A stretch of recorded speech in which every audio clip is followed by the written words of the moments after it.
Doctors tell us that people will overcome unthinkable hardships, all kinds of experiences, because they have a will to live, a reason to live. They don't give up. People have survived concentration camps, and you may not believe this. They survived concentration camps because they started to read a book when the SS picked them up, and they never finished it, and they wanted to survive so they could finish reading a book. Yes, that's how badly they wanted to read the book. They have survived because they wanted to see children, wife, or husband. Overwhelming driving urges kept them going when everybody else might have thought it was helpless or hopeless to do so. People have lost arms, legs, sight, hearing, speech, living stumps.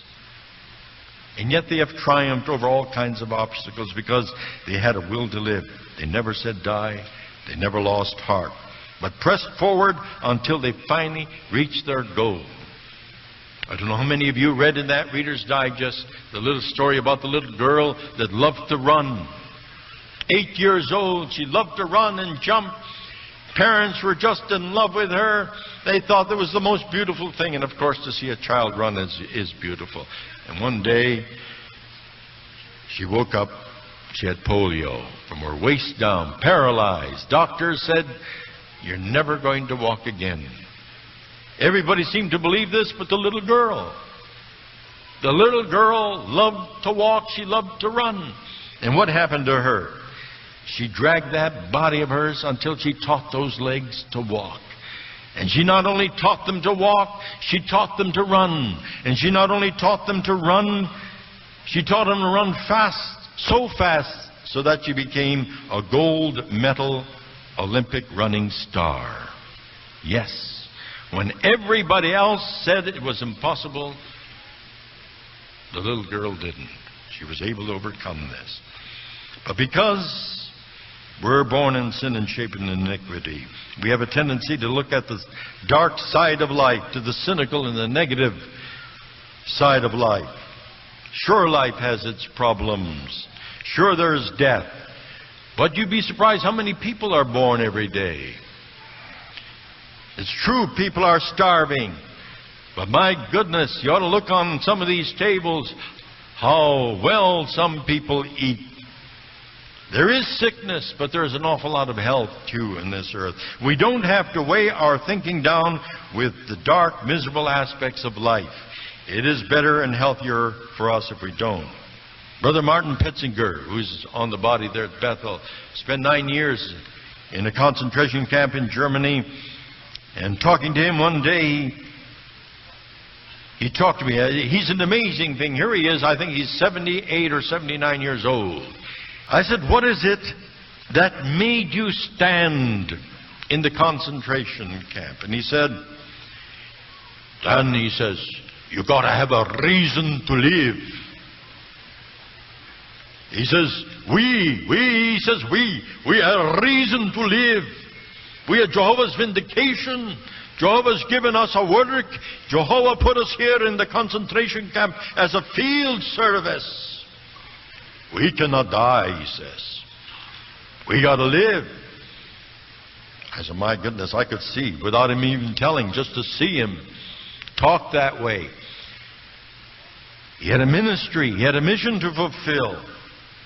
He must never say die. He had a purpose to live. Our purpose in life. Then he tells us, he says, "Dan, how important is this? Father with 2 sons doesn't know Jehovah, doesn't know the sanctification of Jehovah's name, doesn't know the kingdom. The father of the 2 sons sees every day 120 people killed or die in these prisons. And soon," he says, "the morbidity comes on you and you lose the will to live." And one day, he says, the father grabs the hands of his 2 sons and deliberately they walk to the electric fence, and together they grab the fence, and 3 of them are electrocuted. Why? Because they have no will to live. They have no hope. They don't know the living God, Jehovah. They don't know His purpose. They do not believe. In the spiritual sense, For example, there was Judas Iscariot. For whatever reason he betrayed the living Christ, he did it. But he gave up on life and hanged himself. He didn't throw himself at the mercies of God, on the mercies of God, but he simply gave up. He lost all. You take the Apostle Peter, denied the living Christ 3 times. He went away and wept bitterly over it. But he did not give up. When it was all over, he remained true and faithful as an apostle. He had that do not give up spirit. Don't lose heart spirit. He had the trust, that conviction, that determination not to give in. You find, because the flesh, that sinful flesh, wants us to stop, wants us to quit. And then there is, of course, the spirit of the world, Satan, the devil, and everybody else wants us to quit. But not Jehovah, not His people, not His organization. But if you get this spirit, this confidence working in you, it's a beautiful force to have. Did you remember reading in the Watchtower, February 15, 1981 issue? There was this woman, the Catholic woman that went to church. She was very devout. She prayed all the images. But she didn't trust the priest. The priest didn't behave himself very well, and she said that her prayers were not answered. She was very, very disappointed with the church, so she left. But it was hard. Food was hard to come by. I believe this was in Czechoslovakia or in Poland. I'm not sure where the experience took place because the Watchtower doesn't say. But she said she went looking through the streets for food, and she saw a sign that says, Bakery, Pekarnia. And she went and knocked on the door. And a woman came to the door and she says, do you have any bread for sale? And the woman says, oh, this bakery was closed long time ago. We just forgot to take the sign down. And she looked at the woman and she realized that the woman was hungry. So she said, come on in. She says, I'll give you something to eat. The woman went in, and on the table there was a Bible.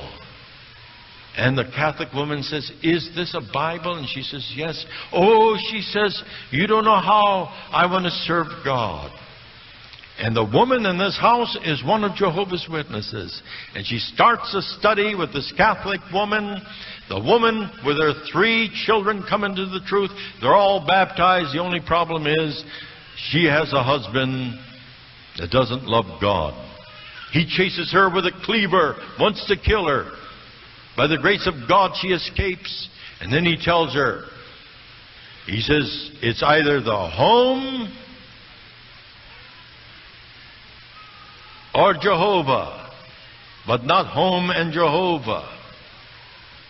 She chose Jehovah. She took her children with her. What did she do? What would you do with 3 children? This is what amazes me. This woman went out and she said she read Hebrews 13:5. With my whole heart I have trusted Jehovah and His assuring words. What were those words? I will by no means leave you or by any means forsake you. This woman says, I believe those words so much that I went into full-time work as a pioneer. And she joined the full-time work. She and her children went into the full-time work. They grew up. 22 years later, she sends the children back to her father to see if they could locate the father. They did. He stopped his drinking. And they witnessed to him, and he comes into the truth. And on April 4, 1971, he is baptized. Today, the sister is a happy grandmother with 4 grandsons, 2 granddaughters. She has her husband with her. Amazing. What conclusion can we reach? The woman never gave up. She trusted to Jehovah, the living God.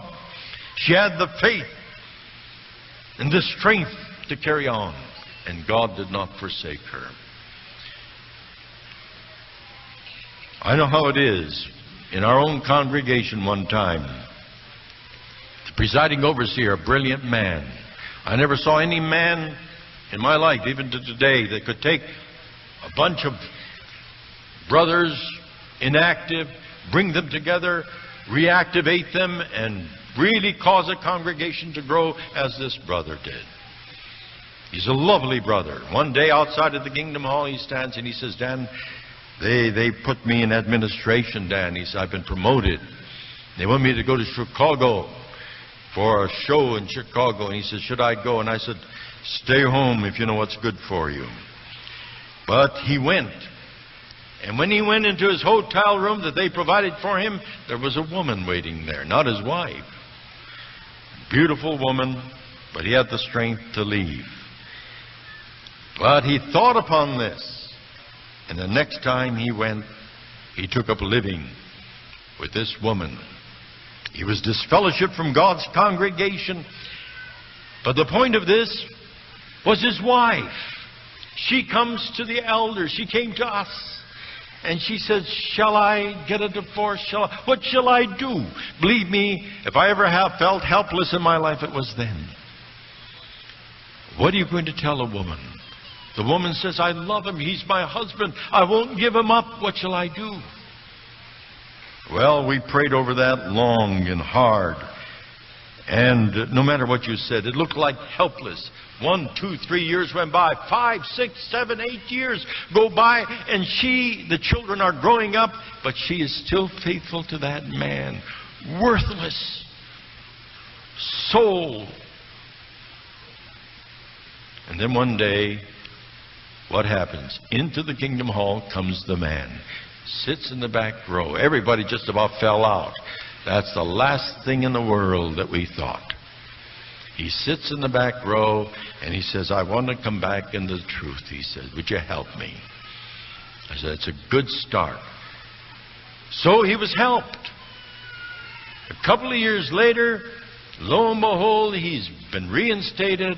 And would you believe today, he's back with his wife and his children, and they're in Florida, and he's an elder in the congregation today. Impossible? Oh, yes, to some, to the human, but not to a person who has this faith. This woman I must tell you this because it was so beautiful to see the strength, the conviction of this woman to believe her husband and that would come back to her. And no doubt Jehovah blessed her. When the man showed a little change of heart, there was a blessing and he came back in. How many times our brothers have tried to find property, to buy land for kingdom halls or assembly halls, and we're not able to find anything. They go back, they pray, they beg, they do about everything that they possibly can, and still nothing turns up. But they must do what? Not give up. And then suddenly, what do you know? Here's a property turns up. It's a choice piece of property. And we see this happening over and over again. In one place, our brothers bought a piece of property way back in the woods. Lonely road. They built a kingdom hall, and as soon as they had built it, they put a for sale sign on it. Why? Well, nobody was passing there anyway, and it was too small. And the sign was up there for the longest time, and then they gave up hope, and they took the sign down. They said, what are we going to do with the building? So all the elders got together one Sunday, and they came to the Kingdom Hall and sat down and prayed. And while they were praying, a knock came on the door, and they all looked at each other. They said, my goodness, what's this? It reminded me of this little girl, when Peter came and knocked on the door, and she opened the door. She saw Peter. Instead of welcoming Peter in, she slammed the door in his face. She didn't believe it was him. She realized he was supposed to be in prison. But lo and behold, when this elder came to the door, he stood there, and the man says, oh, did you sell the building? I see the for sale sign is not up. And he says, no, we didn't sell the building. He says, who are the owners? And he didn't know what to say. He got tongue-tied. After all, here's a buyer standing before him. They were praying for a buyer, wondering what to do. When one appears, he doesn't know what to do with him. But lo and behold, they invited the man in, and the man bought the hall. But we must hang in there. We must not lose heart. In one place, not too far away, our brothers were buying a piece of property, and the city council, they had a great big football star as on this city council. And his home was right near where the Kingdom Hall was supposed to be built. And he sat on the city council. And when all the councilmen saw him there, and he said, "No, no way will Jehovah's Witnesses have this piece of property, not if I'm living here." Our brother's heart just went down, sad. And at the moment when they least suspected what happened, the city attorney stood up. He said, "Gentlemen, before you act hastily," he says, "let me remind you that these are Jehovah's Witnesses that you're talking to. And if you say no, I want to say to you that they always litigate. And once more, they always win." And he says, "You know, we got the ball, we got the grounds. At a time when they thought they were not going to get it. They had this great big football star. Means nothing. God can cause the wrath of the wicked to praise Him." What moved that man to say that, we still don't know. But there he was. 1927, the society was looking for a place to build a factory. And they found a fine piece of property there. Only somebody, a big firm, came in there and outbid them. And we felt very sick at heart. And we moved to where we built the now present 117 Adams Street building. We built this 8-story building there. But the other people, when they went to build on that property that we desired so much, what did they find? They found there was no foundation. They had to put 1,100 pilings there, 90 feet into the ground, and fill them with cement. Had we bought the property and had to do that, we'd have gone broke. But they bought the property, they put the pilings in, they built the beautiful building. 50 years later, we bought it from them. And it's a lovely building.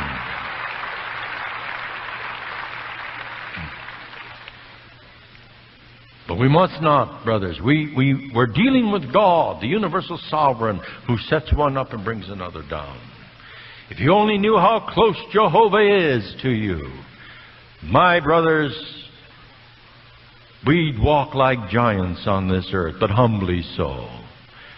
Because our God is a living God. He's a marvelous God. And He's choosing the desirable things, the choice things of the nations, the precious things. And it's precious indeed. What are we going to do when we find ourselves in desperate situations? Even the best of us get into trouble from time to time, or we know of people who are in trouble, bad trouble. Now this illustration of the widow and the bad judge is for such kind of people. She is seeking justice. We may wonder now, how can that parable be of help to us? Let's study it and see what this parable, the way this woman acts. First thing this woman does is think. And so often when we get into trouble, we stop thinking. We should do our best thinking, and what happens? We stop thinking. This woman thought her problem through and through. Sometimes when we're in trouble, we talk to everybody who can't do anything for us. We tell everybody about our problem, but the person who should hear it. But not this woman. She says, "I'm going to go to that judge, and he's going to give me justice. I know it, and I'm not going to stop until he does." And this should teach us a lesson. So why complain? If our troubles are medical, let's go to a doctor. If they're legal, seek an attorney. If they're family problems, go to a father, the elders. But why just spread problems around or talk to people who can't help you? This is what the widow woman did, is to look to someone who could help her. She wanted justice, and the only one who could help her was a judge. Have another look at this parable, and let us get the impact of its message. The widow kept coming, says one translation. Another one says, she went to the judge again and again. Grant me justice against my opponent. Give me justice and protection. Please protect me from the man who is trying to ruin me. And the judge himself says, True, I care nothing for God or man, yet because this widow troubles me, because this widow annoys me, because this widow bothers me, because this widow is a nuisance, I will avenge her. I will vindicate her. I will grant her justice. I will protect her. Why? Because by her continually coming, she wearied the judge to stop her from plaguing me with her endless visits. The Lord says, Did you not note what this dishonest judge said to himself? Nevertheless, when the Son of Man comes, will he find on earth such men who believe in him? The search here is for true faith, persistent faith, not some superficial passing gesture. We find this, their faith, the faith of many people is lacking. It needs building up. And that is why they give up so easily and so quickly. So think, pray, trouble God with your prayers. Become real brothers in your prayers. Let's go back to that illustration. Note, the woman did not leave everything to prayer, and neither should we. The woman set out a strategy that she would continue praying until God would answer her. And that is the way we must be. Our part is not to lose heart in Jehovah's promises. We must not allow our hearts to sag, our arms to droop, and not allow our legs to get wobbly. We are not the kind that shrink back, but the kind that have faith to the surviving of the soul. In the period of Jesus' darkest hour, he was reviled, he was persecuted, he was spat upon, he was insulted. His friends deserted him, his apostles fled, he was alone. But one thing he never did was lose heart. Father, why have you forsaken me? But he never gave up, and we must not. Up to the very end, he trusted into Jehovah. Jesus could have very easily cried out, Father, don't forgive these people because they're not worth it. But instead he says, Father, forgive them because they don't know what they're doing. Jesus is telling us that when all things look black, not to give in, not to lose heart. He is our way, our truth, and our life. He is the light of the world.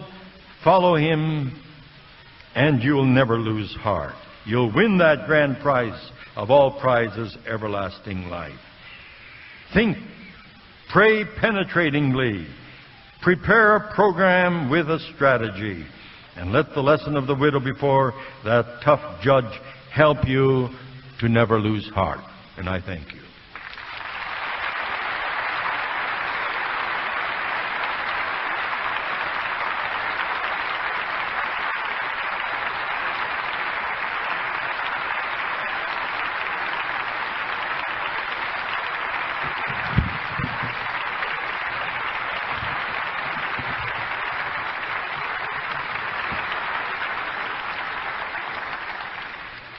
Thank you very much, Brother Sydlik. I know you feel assured by that applause how much we deeply appreciate your being with us and giving those fine discourses.